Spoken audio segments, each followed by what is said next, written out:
ಮಧುಗಿರಿ ರಾಜ್ಯಪಾಲರ ವಿರುದ್ಧ ಅವಹೇಳನಕಾರಿ ಹೇಳಿಕೆಗಳನ್ನು ನೀಡುತ್ತಿರುವ ವ್ಯಕ್ತಿಗಳ ವಿರುದ್ಧ ಹಾಗೂ ಪೂರ್ವ ಯೋಜಿತ ಪ್ರತಿಭಟನೆ ನಡೆಸುತ್ತಿರುವ ಕಾಂಗ್ರೆಸ್ ನಾಯಕರುಗಳ ವಿರುದ್ಧ ಕಾನೂನು ಕ್ರಮ ಕೈಗೊಳ್ಳಬೇಕೆಂದು ಉಪವಿಭಾಗಾಧಿಕಾರಿಗಳಿಗೆ ಮಧುಗಿರಿ ಸಂಘಟನಾತ್ಮಕ ಜಿಲ್ಲೆಯ ಅಧ್ಯಕ್ಷರು, ತಾಲೂಕು ಅಧ್ಯಕ್ಷರು, ವಿವಿಧ ಮೋರ್ಚಾ ಅಧ್ಯಕ್ಷರು, ಕಾರ್ಯಕರ್ತರು ಮನವಿ ಪತ್ರ ಸಲ್ಲಿಸಿದರು. ಘನವೆತ್ತ ಮಾನ್ಯ ರಾಜ್ಯಪಾಲರು ಮಾನ್ಯ ಮುಖ್ಯಮಂತ್ರಿಗಳ ವಿರುದ್ಧ ಖಾಸಗಿ ವ್ಯಕ್ತಿಗಳು ಮಾಡಿರುವ ಆರೋಪಗಳ ಬಗ್ಗೆ ತನಿಖೆಗೆ ಅನುಮತಿ ನೀಡಿದ ಕೂಡಲೇ ರಾಜ್ಯಪಾಲರ ವಿರುದ್ಧ ರಾಜ್ಯದಲ್ಲಿ ಕಾಂಗ್ರೆಸ್ ನಾಯಕರುಗಳು ಹಾಗೂ ಬೆಂಬಲಿಗರು ಅತ್ಯಂತ ಅವಹೇಳನಕಾರಿ ಹೇಳಿಕೆಗಳನ್ನು ನೀಡುತ್ತಿದ್ದಾರೆ. ಅದರಲ್ಲೂ ಅವರನ್ನು ವೈಯಕ್ತಿಕವಾಗಿ ತೇಜೋವಧೆ ಮಾಡುತ್ತಿರುವುದು ಅತ್ಯಂತ ಖಂಡನೀಯ.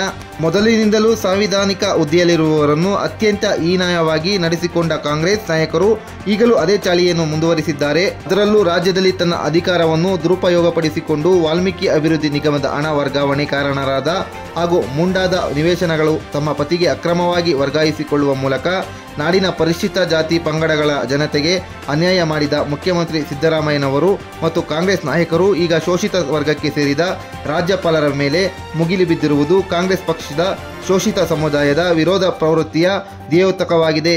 ಸಾಂವಿಧಾನಿಕ ಹುದ್ದೆಯಲ್ಲಿರುವ ರಾಜ್ಯಪಾಲರ ಹುದ್ದೆಯ ಘನತೆಯನ್ನು ಅರಿಯದ ಕಾಂಗ್ರೆಸ್ ನಾಯಕರುಗಳು ಅವರ ವಿರುದ್ಧ ಅವಹೇಳನಕಾರಿಯಾಗಿ ಟೀಕೆಗಳನ್ನು ಮಾಡುತ್ತಿದ್ದಾರೆ.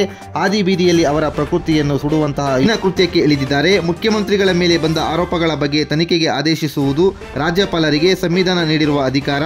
ಇದು ಹಿಂದೆಯೂ ನಡೆದಿದೆ. ಪ್ರಕರಣದ ಸೂಕ್ಷ್ಮಾತಿ ಸೂಕ್ಷ್ಮಗಳನ್ನು ಪರಾಮರ್ಶಿಸಿ ತನಿಖೆಗೆ ಆದೇಶ ನೀಡಿರುವ ರಾಜ್ಯಪಾಲರ ನಡೆಯನ್ನು ಖಂಡಿಸುವುದು, ಅವರ ಪ್ರಕೃತಿಯನ್ನು ಸುಡುವುದು ಕಾಂಗ್ರೆಸ್ ನಾಯಕರು ಸಂವಿಧಾನಕ್ಕೆ ಮಾಡುತ್ತಿರುವ ಅಪಮಾನ.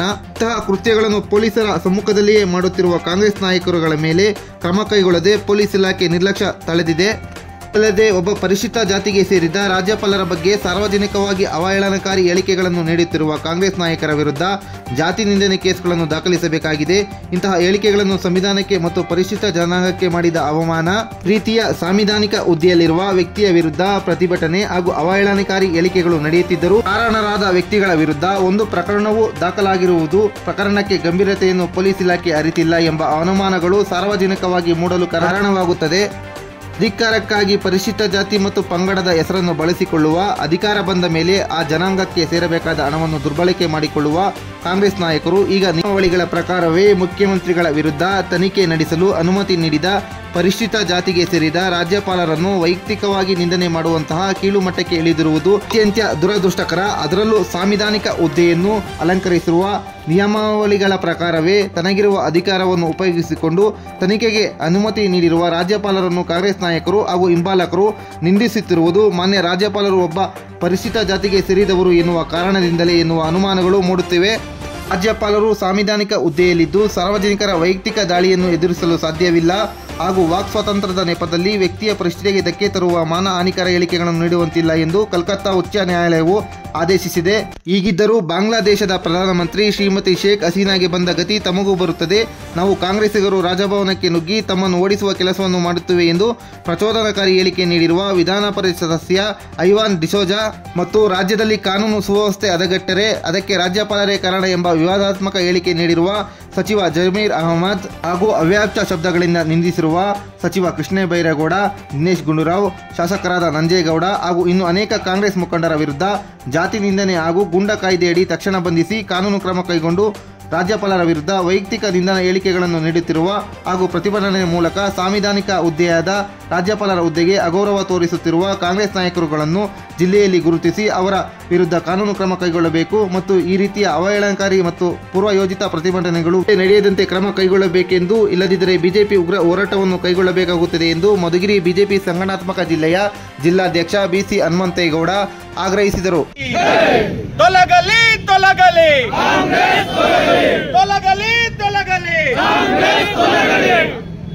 ಆತ್ಮೀಯ ಕಾರ್ಯಕರ್ತ ಬಂಧುಗಳೇ, ಇವತ್ತೆಲ್ಲ ನಾವು ಇಡೀ ರಾಜ್ಯಾದ್ಯಂತ ಭಾರತೀಯ ಜನತಾ ಪಾರ್ಟಿಯ ನೇತೃತ್ವದಲ್ಲಿ ಏನು ಘನವೆತ್ತ ರಾಜ್ಯಪಾಲರಿಗೆ ಒಂದು ಅವಮಾನ ಮಾಡುವಂತಹ ಪಕ್ಷ ಇವತ್ತು ಅಧಿಕಾರದಲ್ಲಿದೆ, ಆ ಕಾಂಗ್ರೆಸ್ಸಿನ ಸರ್ಕಾರದ ವಿರುದ್ಧ ನಾವೆಲ್ಲರೂ ಇವತ್ತು ಪ್ರತಿಭಟನೆಗೆ ಇಳಿದಿದ್ದೇವೆ. ನಿಮ್ಮೆಲ್ಲರಿಗೂ ಗೊತ್ತಿದೆ, ಇಡೀ ರಾಜ್ಯ ಮಾತಾಡ್ತಾ ಇದೆ. 14 ಸೈಟ್ ಅನ್ನ ನುಂಗಿರೋಂತವ್ರು ರಾಜ್ಯದ ಮುಖ್ಯಮಂತ್ರಿ ಸಿದ್ದರಾಮಯ್ಯನವರು. ಇದ್ರಲ್ಲಿ ಅನುಮಾನ ಇದೆಯಾ? ಇದ್ರಲ್ಲಿ ಅನುಮಾನ ಇದೆಯಾ? ಇಡೀ on the floor of the house ಸಿದ್ದರಾಮಯ್ಯನವರು ಒಪ್ಕೊಳ್ತಾರೆ. 86 ಕೋಟಿ ನಮ್ಮಿಂದ ಹಗರಣ ಆಗಿದೆ ಅಂತೇಳಿ ಒಪ್ಕೊಂಡವ್ರು ಯಾರು? ಇನ್ನ ಯಾವ ಮುಖ ಇಟ್ಕೊಂಡು ನೀವು ಸಿಎಂ ಸ್ಥಾನದಲ್ಲಿ ಮುಂದುವರಿತೀರಾ ಸ್ವಾಮಿ? ಹಗರಣ ಕಣ್ಣಿಗೆ ಕಟ್ಟಂಗಿದೆ. ಎಲ್ಲೋ ನೆಲಮಂಗಲ ದಾವಸ್ಪೇಟೆನಲ್ಲಿ ಜಮೀನ್ ಕೊಟ್ಬಿಟ್ಟು ಬೆಂಗಳೂರು ಮಧ್ಯ ಇರೋಂತ MG ರೋಡ್ ನಲ್ಲಿ ನೀವು ಸೈಟ್ ತಗೊಂಡ್ರೆ ಇದು ಅಧಿಕಾರ ದುರುಪಯೋಗನ ಇಲ್ವಾ? ಇದನ್ನ ನಾವು ಖಂಡಿಸ್ಬೇಕಾ ಬೇಡವಾ? ಯಾವ ಗ್ಯಾರಂಟಿಗಳನ್ನ ಕೊಟ್ಟು ಸರ್ಕಾರವನ್ನ ರಚನೆ ಮಾಡಿದ್ರು ಆ ಜನಗಳ ವಿಶ್ವಾಸವನ್ನ ಇವಾಗ ಉಳಿಸ್ಕೊಂಡಿದಾರ? ಇನ್ ಯಾವ ನೈತಿಕತೆ ಇದೆ ಸ್ವಾಮಿ ಸಿದ್ದರಾಮಯ್ಯನವರೇ ನಿಮ್ಗೆ? ಯಾವ ನೈತಿಕತೆ ಇದೆ ಮಾನ್ಯ DK ಶಿವಕುಮಾರ್ ಅವರೇ ನಿಮ್ಗೆ? ಕಾಂಗ್ರೆಸ್ ಸರ್ಕಾರ ಇವತ್ತು ಅಧಿಪತನಕ್ಕೆ ಹೋಗಿದೆ. ಇಡೀ ರಾಜ್ಯದಲ್ಲಿ ಜನ ಮಾತಾಡ್ತಾ ಇದ್ದಾರೆ, ಯಾವುದೇ ಅಭಿವೃದ್ಧಿ ಇಲ್ಲ, ಯಾವುದೇ ಯೋಜನೆಗೆ ದುಡ್ಡಿಲ್ಲ, ಬೇಡ ನಾವು ಅಹಿಂದ ನಾಯಕ ಅಂತ ಹೇಳ್ಕೊಂಡ್ ಬಂದ್ರಲ್ಲ ನೀವು. ಆಯಿತು, ಅಹಿಂದ ಸಮಾಜಕ್ಕೆ ಏನ್ ಮಾಡಿದೀರಾ ನೀವು? ಎಷ್ಟೇ ಸಮಾಜದ ದುಡ್ಡನ್ನ ನುಂಗಿದ್ದೀರಾ, ದಲಿತ ಸಮಾಜದ ಒಬ್ಬ ವ್ಯಕ್ತಿಯ ನೆಲವನ್ನ ನುಂಗಿದ್ದೀರಾ. ಇನ್ನ ನೀವು ಯಾವುದೇ ಕಾರಣಕ್ಕೂ ಮುಖ್ಯಮಂತ್ರಿಯಾಗಿ ಮುಂದುವರಿಯೋದಕ್ಕೆ ಅವಕಾಶ ಇಲ್ಲ. ಈಗಲೇ ಕೂಡಲೇ ರಾಜೀನಾಮೆ ಕೊಡಬೇಕು. ಒಂದು, ಸಿದ್ದರಾಮಯ್ಯನವರ ರಾಜೀನಾಮೆ ಒತ್ತಾಯ. ಇನ್ನೊಂದು, ಇದೇ ಸರ್ಕಾರದ ಒಬ್ಬ ನಾಮಿನೇಟಿನ MLC ಮಾತಾಡ್ತಾರೆ, ಪ್ರಮಾಣ ವಚನ ಸ್ವೀಕಾರ ಮಾಡ್ತಾರೆ, ಜನಪ್ರತಿನಿಧಿಗಳು ಮಂತ್ರಿಗಳು ಸ್ವೀಕಾರ ಮಾಡ್ತಾರೆ. ಏನಂತ ಸ್ವೀಕಾರ ಮಾಡ್ತಾರೆ? ನಾವು ಸಂವಿಧಾನವನ್ನು ಕಾಪಾಡ್ತೇವೆ, ಯಾವುದೇ ಸಂದರ್ಭದಲ್ಲಿ ಸಂವಿಧಾನದ ಪರವಾಗಿ ಸಂವಿಧಾನದ ಆಶಯದಂತೆ ನಾವು ನಡೀತೀವಿ ಅಂತ ಹೇಳಿ.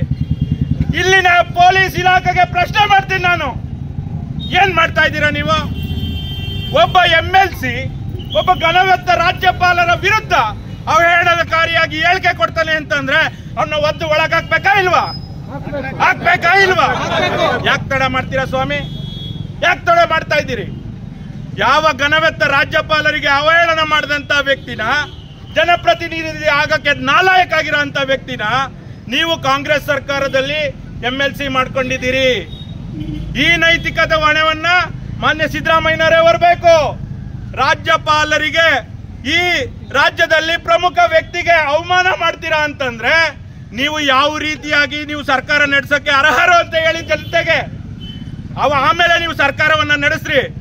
ಜನರ ದುಡ್ಡನ್ನ ನುಂಗಿದ್ದಾಯ್ತು, ಸಂವಿಧಾನದ ಆಶಯವನ್ನ ನುಂಗಿದ್ದಾಯ್ತು, ಇನ್ ಯಾವುದನ್ನೂ ಇಲ್ಲದೆ ಸುಮ್ನೆ ನಾವು ಮುಖ್ಯಮಂತ್ರಿ ಆಗಿರ್ತೀವಿ ಅಂತ ಅಂದ್ರೆ ಯಾವ ನ್ಯಾಯ? ಇದು ನ್ಯಾಯನಾ? ಈ ಕೂಡಲೇ ಆಗ್ರಹವನ್ನ ಮಾಡ್ತೇನೆ, ಆ MLCಯನ್ನ ವಜಾ ಮಾಡಬೇಕು. ಮಾನ್ಯ ಸಿದ್ದರಾಮಯ್ಯನವರು ರಾಜೀನಾಮೆಯನ್ನ ಕೊಡಬೇಕು. ಬನ್ನಿ ಜನಗಳ ಹತ್ರ ಹೋಗೋಣ. ನಿಮ್ಗೆ ವಿಶ್ವಾಸ ಕಳ್ಕೊಂಡಿದ್ದೀರಾ. ಸುಮಾರು 142 ಕ್ಷೇತ್ರದಲ್ಲಿ ಭಾರತೀಯ ಜನತಾ ಪಾರ್ಟಿಗೆ ಅಧಿಕೃತವಾಗಿ ಜನ ಮತ ಹಾಕಿದ್ದಾರೆ. ಲೋಕಸಭಾ ಕ್ಷೇತ್ರದಲ್ಲಿ ಲೀಡ್ ಕೊಟ್ಟಿದ್ದಾರೆ. ನಿಮ್ಗೆ ಯಾವ ನೈತಿಕತೆ ಇದೆ? ಇನ್ನ ನಿಮ್ಗೆ ಜನಾಭಿಪ್ರಾಯಕ್ಕೆ ಏನು ಜನಗಳು ನಿಮ್ಗೆ ಮತವನ್ನ ಹಾಕಿದ್ರು ಆ ಆಶಯದಂತೆ ನೀವು ನಡೀತಾ ಇಲ್ಲ. ಈ ಕೂಡಲೇ ಆಗ್ರಹವನ್ನ ಮಾಡ್ತೇನೆ, ಮತ್ತೆ ಇಲಾಖೆಗೆ ಆಗ್ರಹವನ್ನ ಮಾಡ್ತೇನೆ. ಈ ಕೂಡಲೇ ಆ MLCಯನ್ನ ಬಂಧನ ಮಾಡಬೇಕು. ಮತ್ತೆ ಯಾರ್ಯಾರು ನಾವು ಕಾಂಗ್ರೆಸ್ನ ಸಚಿವರು ಅಂತ ಹೇಳಿ ಓಡಾಡ್ತಾ ಇದಾರಲ್ಲ, ಹೇಳ್ತಾ ಇದ್ದಲ್ಲ ಮಾನ್ಯ ಕೃಷ್ಣ ಬೈರೇಗೌಡರು, ನಾನೊಬ್ಬ ಒಳ್ಳೆ ವ್ಯಕ್ತಿ, ನಾನು ರೆವಿನ್ಯೂ ಇಲಾಖೆಯ ಮಂತ್ರಿ ಅಂತ ಹೇಳಿ, ಆ ವ್ಯಕ್ತಿದ್ ಏನಾಗಿದೆ ಕತೆ? ಆ ವ್ಯಕ್ತಿ ಪ್ರಮಾಣ ವಚನ ಸ್ವೀಕಾರ ಮಾಡಬೇಕಾದ್ರೆ ಸಂವಿಧಾನವನ್ನ ನಾವು ಕಾಪಾಡ್ತೀವಿ ಅಂತ ಸ್ವೀಕಾರ ಮಾಡಿರ್ತಾರ ಇಲ್ವೋ? ರಾಜ್ಯಪಾಲರ ವಿರುದ್ಧ, ಒಬ್ಬ ಸಂವಿಧಾನಿಕ ಹುದ್ದೆಯಲ್ಲಿರ್ತಕ್ಕಂಥ ರಾಜ್ಯಪಾಲರ ವಿರುದ್ಧ ಆ ವ್ಯಕ್ತಿ ಮಾತಾಡ್ತಾರೆ ಅಂತಂದ್ರೆ ಆ ಮಂತ್ರಿಯಾಗಿ ಉಳಿಯಕ್ಕೆ ನಾಲಾಯಕ್ ತಾನೆ? ಕೂಡಲೇ ರಾಜೀನಾಮೆಯನ್ನ ಕೊಡಬೇಕು. ನೀವು ಯಾರ್ಯಾರೆಲ್ಲ ಮಂತ್ರಿಗಳು, ಕಾಂಗ್ರೆಸ್ಸಿನ ಮಂತ್ರಿಗಳು ಏನು ನಮ್ಮ ಘನವೆತ್ತ ರಾಜ್ಯಪಾಲರ ವಿರುದ್ಧ ಪ್ರತಿಭಟನೆಯನ್ನ ಮಾಡ್ತಾವ್ರೆ, ಯಾವ ನೈತಿಕತೆ ಇದೆ ಸ್ವಾಮಿ ನಿಮ್ಗೆ?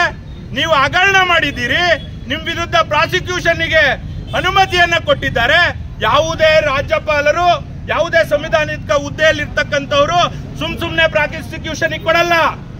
ಇದೇ ನಮ್ಮ ಧೀಮಂತ ನಾಯಕರಾದಂತ ಯಡಿಯೂರಪ್ಪನವರು, ಮಂಡಣ್ಣವರು ಹೇಳಿದ್ರು, ಒಂದು ನೋಟಿಸ್ ಆರ್ಡರ್ಗೆ ತಕ್ಷಣನೇ ರಾಜೀನಾಮೆಯನ್ನ ಕೊಟ್ಟರು. ಅಧಿಕಾರಿ ಕಂಡ್ಕೊಂಡ್ರ ಭಾರತೀಯ ಜನತಾ ಪಾರ್ಟಿಯ ಮುಖ್ಯಮಂತ್ರಿಗಳಾದಂತ ಯಡಿಯೂರಪ್ಪನವರು?